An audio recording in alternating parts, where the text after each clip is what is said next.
Hello movie lovers, আশা করি সবাই বেশ ভালো আছেন। আজকে আমরা দেখব ফাস্ট অ্যান্ড ফিউরিয়াস সিরিজের ফার্স্ট 5 মুভিটি। মাঝখান থেকে এই মুভিটা এক্সপ্লেনের কারণ হলো এটা চুরি আর অ্যাকশনে ভরপুর, যেখানে চোরের ভূমিকায় রয়েছে ভিন ডিজেল, যে কিনা চুরিটাকে একটা শিল্প মনে করে, তাই কোনো চুরি তার কাছে অসম্ভব নয়। তো একটা সময় তার চুরির টিম ব্রাজিলের এক মাফিয়ার পেছনে পড়ে যায় এবং সেই মাফিয়ার সবচেয়ে বড় অ্যাসেট চুরি করার প্ল্যানিং শুরু করে তারা। এমনকি এই প্ল্যানে তাদের সাথে পুলিশের এজেন্টরাও যুক্ত হয়। কিন্তু একজন মাফিয়ার অ্যাসেট চুরি করা তো এত সহজ কথা নয়, তাই আসলেই সেখানে কি ঘটেছিল চলুন সেটাই এখন দেখে নেই। শুরুতেই গল্পের অন্যতম মেইন ক্যারেক্টার নিককে দেখা যায়, যে কিনা একজন ওয়ান্টেড ক্রিমিনাল। সে পুলিশের হাত থেকে ফেরারি হয়ে গিয়েছে এবং সেটা নিয়ে মিডিয়ায় তোলপাড় শুরু হয়েছে। আর তাকে পালাতে সাহায্য করেছিল পুলিশ অফিসার ব্রায়ান এবং নিকের বোন মিয়া। তাই পুলিশ এখন তাদের তিনজনকেই খুঁজে বেড়াচ্ছে। এখানে বলে রাখি, ব্রায়ান আর মিয়া দুজন দুজনকে ভালোবাসে, এই কারণেই মূলত ব্রায়ান নিককে সাহায্য করেছিল। তো পুলিশের হাত থেকে বাঁচার পর নিক মিয়া থেকে আলাদা হয়ে যায়, আর মিয়া এবং ব্রায়ান গা ঢাকা দেওয়ার জন্য পৌঁছে যায় ব্রাজিলে। সেখানে গিয়ে তারা তাদের এক পুরনো বন্ধু ভিন্সের সাথে দেখা করে। তাদের মধ্যে অনেক দিন যাবৎ কোনো যোগাযোগ ছিল না। ভিন্সের এখন বিয়ে হয়ে গিয়েছে, আর সেটা দেখে মিয়া বেশ খুশি হয়। তো ভিন্স মিয়াদের অবস্থা দেখে বুঝে যায় তাদের এই মুহূর্তে টাকার খুব প্রয়োজন, তাই সে মিয়াকে একটা কাজের অফার দেয়। ভিন্স তাদের জানায় আমেরিকান পুলিশের জব্দ করা কিছু দামি গাড়ি ট্রেনে করে ব্রাজিলের বাইরে নিয়ে যাওয়া হচ্ছে। তবে সেই গাড়িগুলো ঠিক যার, তার টিম সেগুলো পুলিশের কাছ থেকে উদ্ধার করতে চায়। তাই ভিন্সরা যদি সবাই মিলে সেই টিমকে গাড়িগুলো চুরি করতে সহযোগিতা করে, তাহলে বিনিময়ে তারা অনেক টাকা পাবে, আর ওই টাকাগুলো নিজেদের মধ্যে ভাগাভাগি করে নিতে পারবে। মিয়ার কাছে আইডিয়াটা ভালো লাগায় সে তৎক্ষণাৎ রাজি হয়ে যায়। চুরির দিন মিয়া আর ব্রায়ান প্যাসেঞ্জার হিসেবে সেই ট্রেনে উঠে যায় যেটাতে গাড়িগুলো ছিল। তারা দুজন খুব কৌশলে টিটির কাছ থেকে গাড়ির কন্টেইনারের চাবিটা চুরি করে নেয়।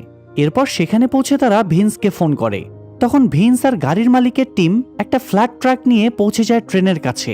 তারা একটা কাটারের মাধ্যমে কন্টেইনারের দেয়ালটা কেটে ফেলে। আর তখনই গল্পের অন্যতম মেইন ক্যারেক্টার নিকের আবারও দেখা মেলে। আসলে নিককে অন্যতম বলার কারণ হচ্ছে, এখানে আপনি এমন অনেক ক্যারেক্টার পাবেন যাদেরকে দেখলে মনে হবে সেই হয়তো মুভির মেইন ক্যারেক্টার, কিন্তু সবাইকে তো আর বিশেষভাবে হাইলাইট করা সম্ভব নয়। যাই হোক, নিককে সেখানে দেখে মিয়ারা ভীষণ খুশি হয়।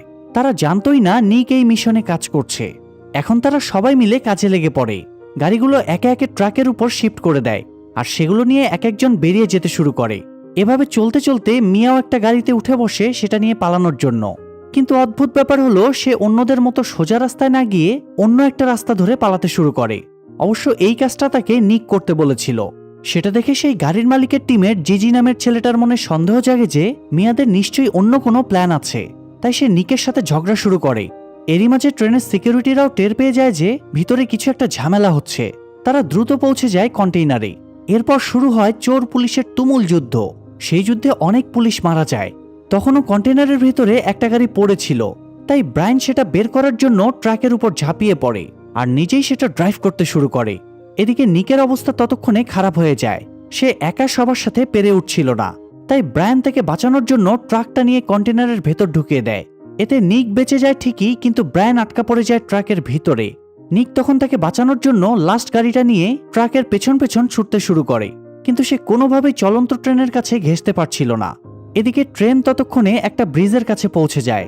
কিছুক্ষণের মধ্যেই ট্রেনটা ব্রিজের উপর উঠে যাবে, আর একবার যদি ওঠে তাহলে ব্রিজের পিলারের আঘাতে ব্রায়ানের মৃত্যু নিশ্চিত। তবে নিক তো সেটা হতে দিতে পারে না, তাই সে খুব কৌশলে গাড়িটা ব্রায়ানের কাছে নিয়ে যায়, আর ব্রায়ান তখন গাড়ির উপর ঝাঁপ দিয়ে নিজের প্রাণ বাঁচিয়ে নেয়। ততক্ষণে তারা ব্রিজের কাছাকাছি পৌঁছে গিয়েছিল, তাই বাধ্য হয়ে গাড়ি সহ তাদেরকে নদীতে ঝাঁপ দিতে হয়। এতে গাড়িটা পানিতে ডুবে যায় আর তারা ধরা পড়ে যায় জিজিদের হাতে। এরপর জিজি তাদের দুজনকে ধরে নিয়ে যায় তাদের বস রেইসের কাছে। রেইস ছিল ব্রাজিলের মাফিয়া কিং। তার পারমিশন ছাড়া ব্রাজিলের একটা পাতাও নড়ত না। পুলিশকে সে নিজের পকেটে ভরে রাখত, আর ওই গাড়িগুলো মূলত রেইসেরই ছিল। নিকরা তখন ভাবে হয়তো এত দামি গাড়ির হদিশ পাওয়ার জন্যই তাদেরকে সেখানে ধরে নিয়ে যাওয়া হয়েছে। কিন্তু অদ্ভুত ব্যাপার হলো, রেইস বাকি গাড়িগুলোর কথা বাদ দিয়ে শুধুমাত্র সেই গাড়িটার ব্যাপারেই জানতে চায় যেটা কিনা মিয়া নিয়ে গিয়েছে। নিকরা তখন বুঝে যায় নিশ্চয়ই ওই গাড়ির ভেতর কোনো রহস্য লুকিয়ে আছে। তবে তারা কোনোভাবেই স্বীকার করে না যে মিয়া গাড়িটা কোথায় নিয়ে গিয়েছে। তাই রেইসের লোকেরা তাদের দুজনকে অনেক মারধর করে। এরপর তাদেরকে ওই অবস্থায় ফেলে রেখে রেইস সেখান থেকে চলে যায়। তখন নিক আর ব্রায়ান খুব কৌশলে তাদের হাতের বাঁধন খুলে রেইসের লোকদের উপর অ্যাটাক করতে শুরু করে। তাদেরকে মেরে তারা দুজন সেখান থেকে পালিয়ে যায় তাদের নিজেদের আস্তানায়। আর সেখানেই মূলত গাড়িটা নিয়ে মিয়া তাদের জন্য অপেক্ষা করছিল। তারা সবাই ওই গাড়িটাকে খুব ভালোভাবে চেক করে, কিন্তু কোনো ক্লু খুঁজে পায় না। এদিকে নিকদের ধরার জন্য এফবিআই এর স্পেশাল অফিসার লুকাকে অ্যাপয়েন্ট করা হয়। সে আগে থেকেই নিকদের চিনত, তাই কোনো রকম সময় নষ্ট না করেই সে নিকদের খোঁজে বেরিয়ে পড়ে। সে সময় পুলিশের লোকেরা তাকে জিজ্ঞেস করে সে কাকে তার অ্যাসিস্ট্যান্ট হিসেবে রাখতে চায়। লুকা জানায় সে এলিনা নামের এক লেডি অফিসারকে চায়। সেটা শুনে পুলিশ অফিসার ভীষণ অবাক হয়, কারণ এলিনা ছিল সাধারণ একজন ট্রাফিক অফিসার। এমন স্পেশাল মিশনে তার কি কাজ? তখন লুকা খুব ক্যাজুয়ালি বলে দেয় যে এলিনার হাসিটা তার খুব পছন্দ।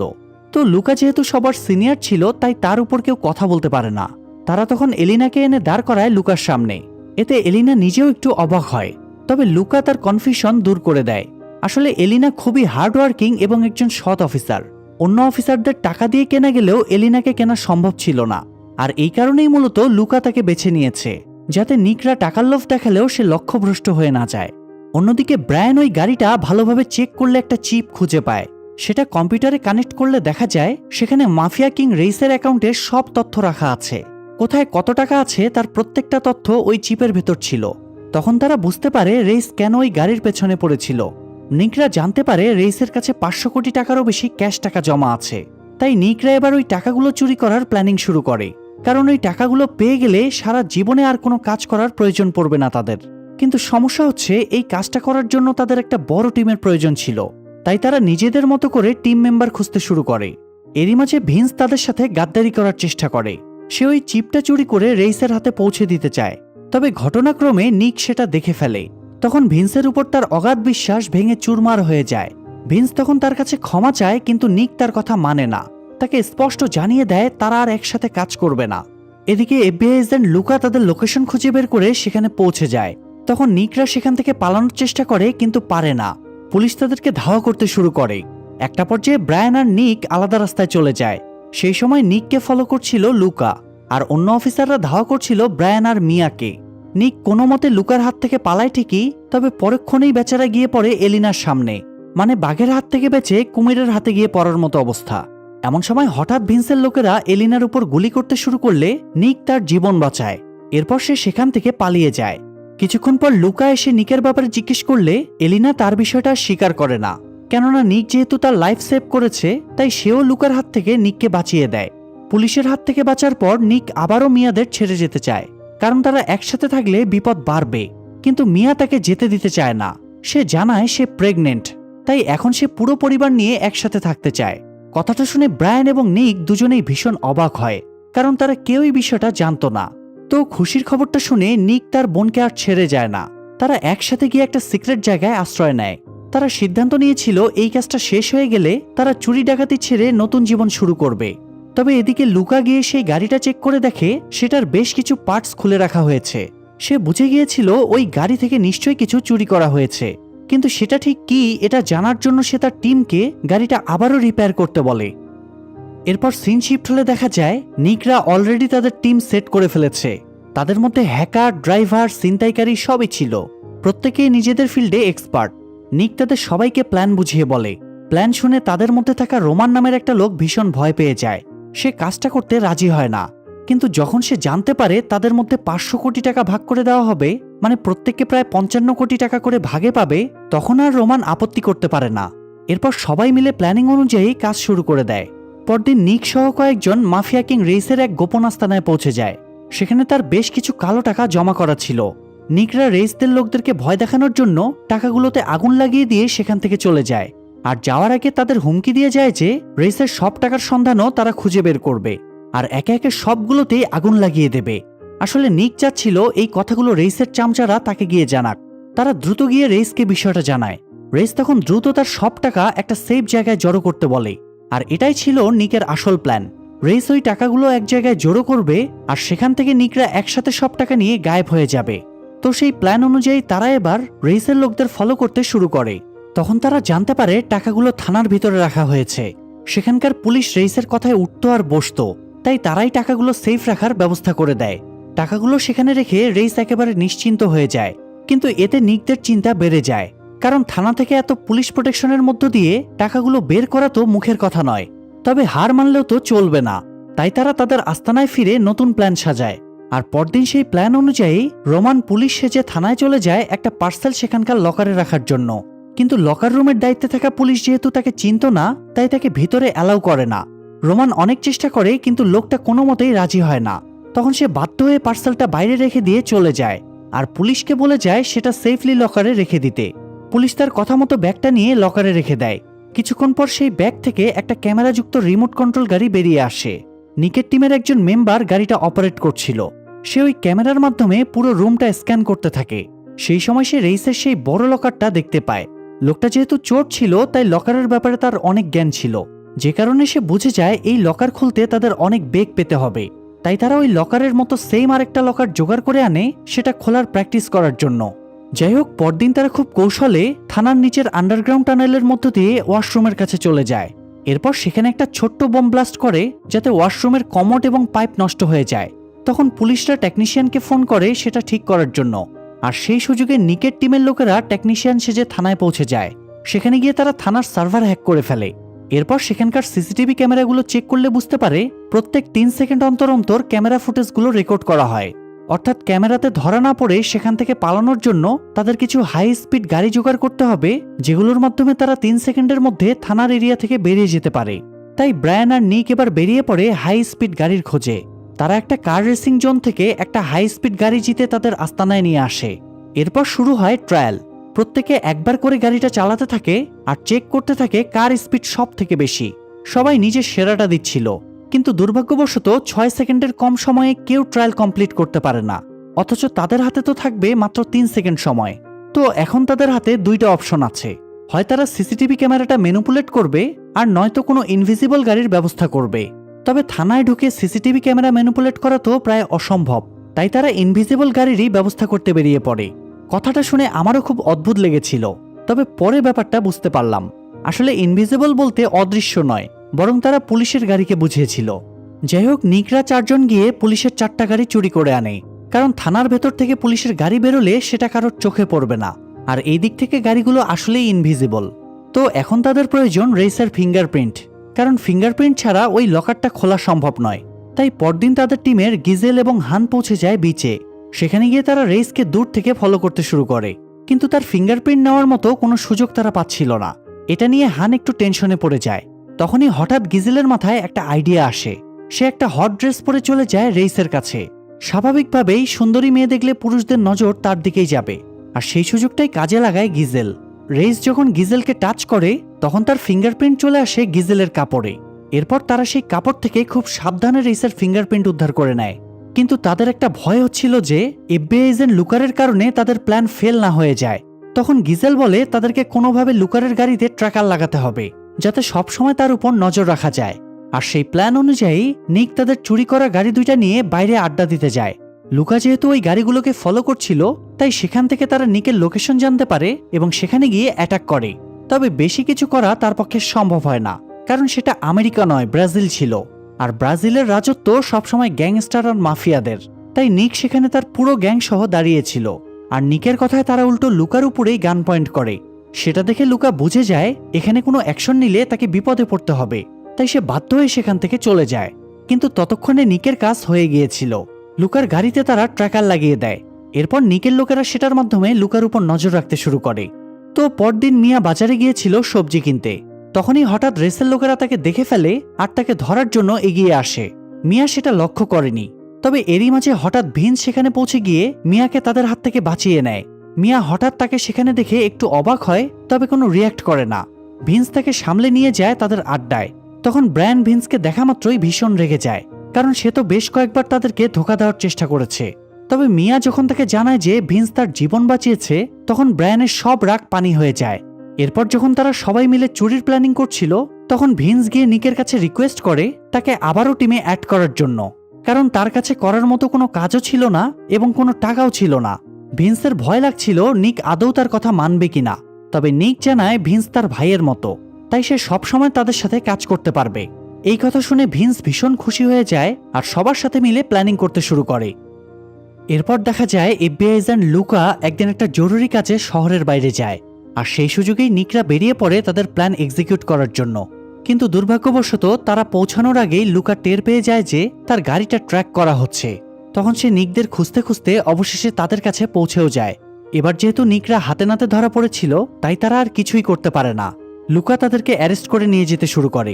এমন সময় রাস্তায় হঠাৎ রেসের লোকেরা তাদের উপর অ্যাটাক করে। লুকা তখন তার টিমকে নিয়ে রেসের লোকদের সাথে ফাইট করতে শুরু করে, আর এলিনাকে দায়িত্ব দেওয়া হয় নিকদের উপর নজর রাখার জন্য, যাতে তারা পালিয়ে যেতে না পারে। কিন্তু একটা পর্যায়ে নিক লক্ষ্য করে রেসের লোকদের সাথে পুলিশরা পেরে উঠছে না, তাদের অনেকেই মারা গিয়েছে, আর লুকার একার পক্ষেও ওই লোকগুলোর সাথে ফাইট করা সম্ভব নয়। তাই তারা এলিনাকে তাদের হ্যান্ডক্যাফগুলো খুলে দেওয়ার জন্য অনুরোধ করে। এলিনা প্রথমে রাজি হচ্ছিল না। এরই মাঝে হঠাৎ একটা বোম ব্লাস্টে লুকা অনেক আহত হয়ে যায়। ততক্ষণে বেশিরভাগ পুলিশই মারা গিয়েছিল। তাই এলিনা এবার বাধ্য হয়ে নিকদের হ্যান্ডক্যাফ খুলে দেয়। তখন তারা বাইরে বেরিয়ে রেসের লোকদের সাথে ফাইট করতে শুরু করে। সবাইকে কুপঘাত করার পর তারা লুকাকে বাঁচিয়ে আনে। কিন্তু গাড়িতে ফেরার পর তারা দেখতে পায় ভিন্সের গায়ে গুলি লেগেছে। তারা ভিন্সকে বাঁচানোর অনেক চেষ্টা করে, কিন্তু আস্তানায় পৌঁছতে পৌঁছতে বেচারা মারা যায়। নিক এতে অনেক আপসেট হয়ে পড়ে, কারণ সে ভিন্সকে নিজের ভাইয়ের মতো ভালোবাসত। তাছাড়া তাদের প্রত্যেক টিম মেম্বারকে কিছু না কিছু দায়িত্ব দেওয়া হয়েছিল। এখন ভিন্সকে ছাড়া তারা কিভাবে তাদের প্ল্যান এক্সিকিউট করবে, এটাই সে ভেবে পাচ্ছিল না। ভিন্সের মৃত্যুতে সবার মনে ভয় ঢুকে গিয়েছিল। তাই এলিনা তাদেরকে পুলিশের কাছে সারেন্ডার করতে বলে, কিন্তু নিক এতে রাজি হয় না। এমন সময় হঠাৎ লুকা বলে উঠে যে সে এবার নিকের প্ল্যানে তাকে সাহায্য করবে। এখন তার উদ্দেশ্য নিককে অ্যারেস্ট করা নয়, বরং রেসের উপর প্রতিশোধ নেওয়া, কেননা রেসের কারণেই তো তার টিমের সবাই মারা গিয়েছে। নিক তখন তার কথা মেনে নিয়ে আবারও প্ল্যানিং করতে শুরু করে। সেই প্ল্যান অনুযায়ী পরদিন লুকা আর এলিনা একটা বুলেট প্রুফ হেভি ভ্যান নিয়ে পৌঁছে যায় থানায়। তারা গ্যারেজের মধ্য দিয়ে ঢুকে লকার রুমের দেয়াল ভেঙে ভিতরে ঢুকে যায়, কিন্তু এই লকারটা তারা বের করে না। এরই মাঝে পুলিশের লোকেরা এসে তাদের উপর অ্যাটাক করে, আর তারাও পুলিশের সাথে ফাইট করতে শুরু করে দেয়। সেই সুযোগে নিক এবং ব্র্যান পুলিশের গাড়ি নিয়ে সেখানে পৌঁছে যায়, আর সেই লকারটা শিকল দিয়ে গাড়িতে বেঁধে সেখান থেকে পালাতে শুরু করে। তখন পুরো পুলিশ ফোর্স তাদের পেছনে পড়ে যায়। শুধু পুলিশই নয়, রেসের লোকেরাও তাদেরকে ধাওয়া করতে থাকে। তবুও নিকরা হার মানে না। তারা সবকিছু ভেঙে চুরে সামনের দিকে এগুতে থাকে। পুলিশ বিভিন্নভাবে তাদের পথ আটকানোর চেষ্টা করে, কিন্তু কোনোভাবেই সফল হয় না। পুরো শহরে তুলকালাম বেঁধে যায়। মিয়া সেই সময় আস্তানায় বসে তাদেরকে গাইড করছিল। যেহেতু সে প্রেগনেন্ট ছিল, তাই এত রিস্কি মিশনে তাকে আনা হয়নি। তো মিয়া তাদেরকে জানায় প্ল্যান অনুযায়ী তাদের হাতে আর মাত্র 10 সেকেন্ড সময় আছে। এটা শুনে নিকরা আরও স্পিডে গাড়ি চালাতে শুরু করে।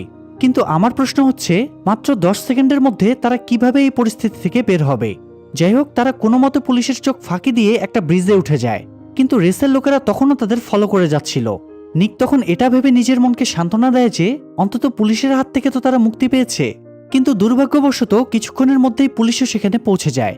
এতগুলো গাড়ি দেখে ব্রায়ান বলে তাদের এখন আর পালানোর কোনো উপায় নেই, এখন তাদের সারেন্ডার করতেই হবে। নিকও বুঝে গিয়েছিল তারা একসাথে সেখান থেকে পালাতে পারবে না, তাই সে শুধুমাত্র ব্রায়ানকে সেখান থেকে পালাতে বলে। যেহেতু ব্রায়ান বাবা হতে চলেছে, তাই নিক চাচ্ছিল না তার কোনো ক্ষতি হোক, কারণ তার ক্ষতি হওয়া মানে তো নিকের বোনের ক্ষতি হওয়া। কিন্তু ব্রায়ান তাকে ওই বিপদের মুখে ফেলে যেতে রাজি হয় না। তাই নিক বাধ্য হয়ে ব্রায়ানের গাড়ির সাথে আটকে থাকা চেইনটা ভেঙে দেয়, আর সে গাড়িটা ঘুরিয়ে পেছনের দিকে যেতে শুরু করে। ব্রায়ান কিছুই বুঝে উঠতে পারছিল না যে নিকের মাথায় ঠিক কি চলছে, তবে সেও সেখান থেকে পালায় না, শুধু পুলিশের হাত থেকে বাঁচার চেষ্টা চালিয়ে যায়। এদিকে নিক গাড়ি নিয়ে গিয়ে সবার উপর অ্যাটাক করতে শুরু করে, তাও আবার তার সাথে থাকা ওই লকারের মাধ্যমে।